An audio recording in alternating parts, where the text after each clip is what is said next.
like average week of wrestling during Thanksgiving week? Yeah, Thanksgiving week's a little different. One is that I think it's first year. Maybe we did it last year where they had all week off. At one time, I think we went to school up to Wednesday, didn't we, or till Tuesday, and so seems a little different. I don't think we had it last year, and so there's a little bit more time on your hands, right? And with time and food, that's not good for wrestling, So, but we've worked out a little bit more than we have in the last several weeks, and a lot of it's because we have the time and we're out of school, so. Everything's focused around not gaining any weight during Thanksgiving, so it's just real important. There's been a lot of good wrestlers make a lot of bad mistakes around Thanksgiving. It's your only home duel of the fall coming up this weekend, and first one since the pandemic started. How nice is it going to be to get people back here and get them an opportunity to see some cowboy wrestling again? Well, I think it's real important. One, it's just when you go through a couple of years, and our student support has always been really good, and so you miss that, and maybe a few people miss some opportunities of coming in the past, so we want to create those opportunities for them. And maybe Drexel's one of them, but definitely next semester when we have a full schedule and several opportunities to come. Once you come, you're going to come back. And so we're really looking forward to wrestling at home. After being 2 weeks on the road, have 2 competitive dual meets on the road. It's nice to be back home. What do you look to gain against a team like this that only has a couple of guys ranked middle to lower in their classes, but it's not your Stanfords or your Minnesotas or the Iowas that you're going to see later on? Well, it's kind of like these are the matches that sometimes you look and you struggle in because maybe you take them for granted. So, there's just not too many, bad Division I athletes, in wrestling. So just kind of know, even though somebody's not ranked, doesn't mean they're not good. It just means right now they haven't done enough, and so we think Carter Young's pretty good. He's not ranked, so I'd hate to be wrestling him, but Drexel's had a good team. They got a good coach, and they're in a good area, Philadelphia. Maybe we can keep him on the schedule for a few more years. Speaking of Carter, what'd you take away from his first official duel? Well, just wasn't ready, just kind of recognizing that it's rough, it's tough, it's not comfortable. And I think he learned a few things in his first match, from the standpoint of, how important it is to finish single legs. And when we get in on legs, how much stronger your opponents feel. This is a 5th-year senior he wrestled, so even though he didn't have a great record, he's still a strong kid. It's got a lot of skill and development behind him, and you're going to feel that man's strength, and I think he felt that a little bit. Scared him a little bit. But I will say that he's fired back this week and showed a lot of grit. And he'll definitely be wrestling this weekend as we go into this weekend. Speaking of 5th-year seniors, how did you feel Caden responded this weekend? G-Feller? Yep. Yeah, I thought he did. He scored 6 points in about 30 seconds. And then didn't do a whole lot afterwards. So it wasn't the ideal match I was hoping for. But between the danger when his opponent was rolling with him and he put himself to his back, scored 2 points out of that, and then he turned around and scored 4 points with near fall. And so 6 points. All of a sudden, bam, he was up. And scored 6 points in 30 seconds, And so, and you throw in a escape and just, you know, okay, it was what we needed, but again, you know, still, you know, I need to see some real consistency out of him from first period to second period to third period. You know, I just he needs to convince me that this is his best weight class, and he can do that, and we'll see. You know, through his wrestling, because I really still feel like he's not big enough for the weight, and so I'd like to see him, you know, prove it to me and continue to prove it. You've been coaching a long time. Is there any secret, any way to try to help a guy realize, hey, you know, those 30 seconds are great, but we need that for the entire match? Yeah, you know, I think that some of it, yeah, it's do you want to keep wrestling? Right? I mean, you know, and I think I think he can move in that direction. I just need him to really understand that, you know, that, you know, last week in the match, I mean, you know, if we're going to be competitive and we're going to move in the direction of trying to win championships, I mean, we have to be able to separate ourselves from a certain level, and if that's not going to take place, then it's going to be hard to get back on track. So we just need to understand that continue to just kind of fight for perfection, for greatness, you know, and not be satisfied with mediocrity and you know, average matches that we walk off and going, I won, you know, and when we should be saying at times, I should have got a major decision.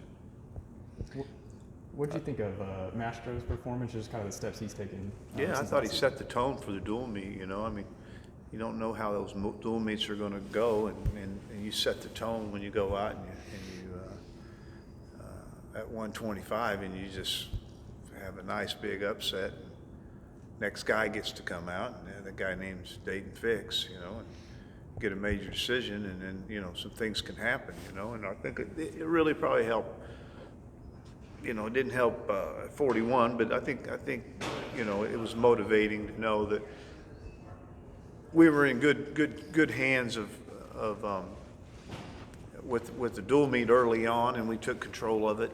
And there's a level of confidence that's nice to walk out with, you know, in dual meets, especially when you start at 25. And I think that Mastro Giovanni really gave us that, you know, and it wasn't he fell into it, he earned it. You know, he went out, picked up takedowns, busted his butt to score takedowns. I really probably I thought that it could have been even more, you know, and I think he thinks that as well. But in that particular match, but good effort from him, and well deserving of the Big 12 Athlete of the Week. This season, I mean, he seemed a lot more offensive compared to last season. Is there anything that you've noticed in his work ethic that may have changed compared to last season? You know, I think maybe, you know, you just develop a level of confidence. You know, you're a freshman, true freshman coming in, and you know that coach is going to need me to start, and we did last year, you know, and you're going to go through some turmoil. You're going to go through some things that at times you don't feel like it's fair, you know, and so I think, you know, the route that he went through last year and the route that we took him through wasn't easy. It was tough. It required a lot out of him, and I think he just grew up a little bit and really sees what needs to take place at 125 pounds to be real successful.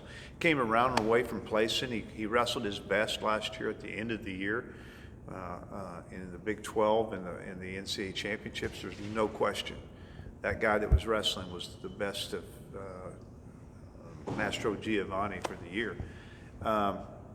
And I think he just started off where he ended, right? With a little bit more knowledge, and so I'm real excited about him. I'm real excited about where he's at. He mentioned us last week, the fact that at Stanford he saw Dayton basically, he in Dayton's mind struggled in that match, so he kind of punished himself, if you will, by running instead of before going to eat.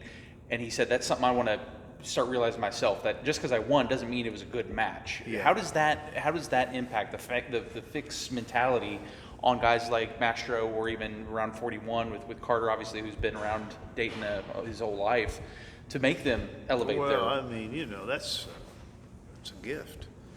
Got somebody that's showing the way and living the life of what it takes, you know, to be a world silver medalist, a two-time national runner-up. I mean, he's living that life, you know, and people that want or think that they want something like that, at least there's somebody that can show them.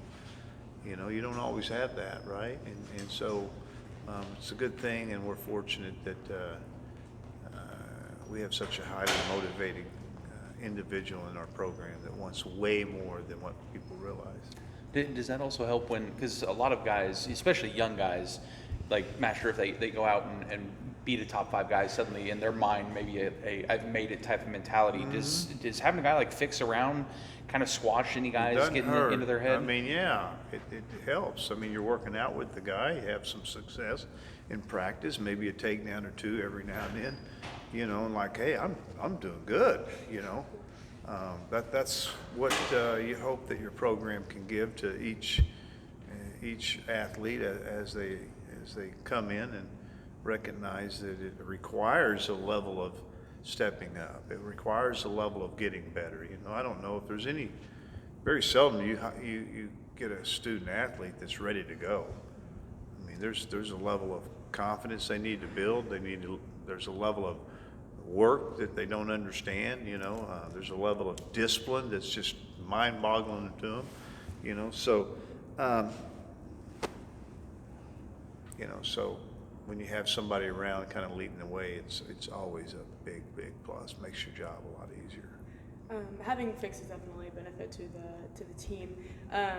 But for the upcoming duel this Sunday, is there anything you want the team to learn from this duel, or want to emphasize throughout each wrestler? You know, I just think you got to you got to get up for all duels, and so, you know, Stanford and Minnesota, I mean, those were 2 dual meets that we started the season, and we knew that there was some risk to wrestling, you know, that early on the road, and you know, we battled through those battle matches to separate the score, right? I mean, it wasn't like you know, as lopsided as the score may have looked. You know, it was some real battle matches that we won that separated the score, and I think, you know, you find yourself in a match like Drexel that, you know, I just think it's real important that you don't have a change in your behavior from one match to the other. You know, I'm going to go out and here's what I do well, this is what I need to do, and this is what I'm going to do. And you stay real consistent with your demeanor, and you stay real consistent with your emotions, regardless if you're wrestling, you know, returning All-American and national champion, or a guy that's not even ranked. You just like to see that consistency. So I want us to look at Drexel as yes, it's another match, but I need to be real consistent in what I'm doing right now, and show a level of consistency with my behavior, my skill, my technique, my emotions, and definitely my intensity on the mat. And sorry. No, go ahead. And then the duel this week also, should we expect any changes in the starting lineup? I don't think so. I think we'll probably go with the same lineup we went with in Minnesota. We ranked twice, several weight classes, and we don't. I think, you know, right now there doesn't need to be a third time until maybe before Bedlam, you know. And so we'll look at and see if that needs to occur, and you know, it's just, but you're going to see, unless there's a change in a bump or a bruise or an injury, I think you'll probably see the exact same lineup that we wrestled at Minnesota. Speaking of Bedlam, Gundy mentioned this week that for football, and obviously it's different, he said he doesn't see Bedlam anywhere in the near future once OU Yeah, I leaves. saw that. It made And it's this- largely because their non-conference schedule is mapped out for the next 10 years. Is that something that you guys are thinking about already with whenever OU does leave, when it possibly still making sure that there's wrestling duel? Bedlam should happen in all of our sports. I mean, if it doesn't, shame on them. But they got to want it. But it's not me. And like you said, it might be a little bit more complicated than I think. And so I'm hoping that OU would love to stay in the Big 12 in wrestling.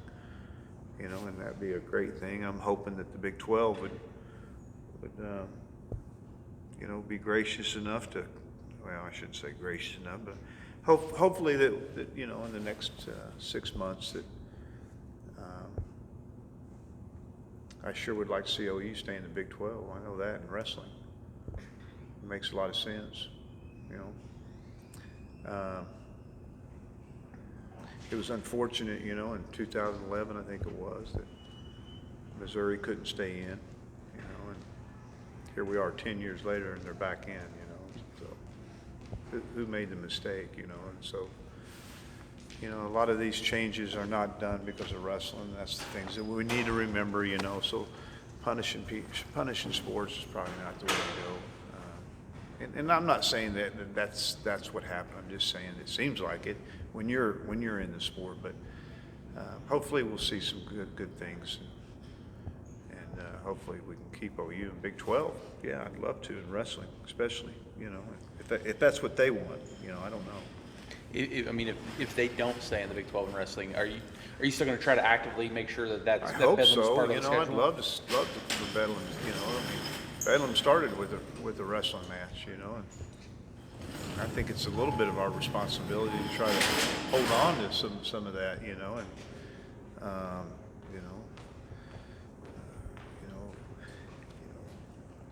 things don't last forever, but you can sure try, Yeah. right? And so I'd like to try to make sure that wrestling remains part of Bedlam. We're definitely in. You sent a group out to an open tournament. Do you have any big takeaways from their performances? We had 7 champions last week, at Lindenwood. I don't think it was I think it was a good opportunity for several of them, and especially some of our young guys that could end up into the lineup maybe in December or January. Our lineup's definitely not set, so we'll continue to really focus on the 12, 13, 14 guys that we know is not redshirting, to make sure we're getting the matches and prepared to either step in as a starter or after an injury, so keeping those 22, 23 guys really involved is real important. Would you like to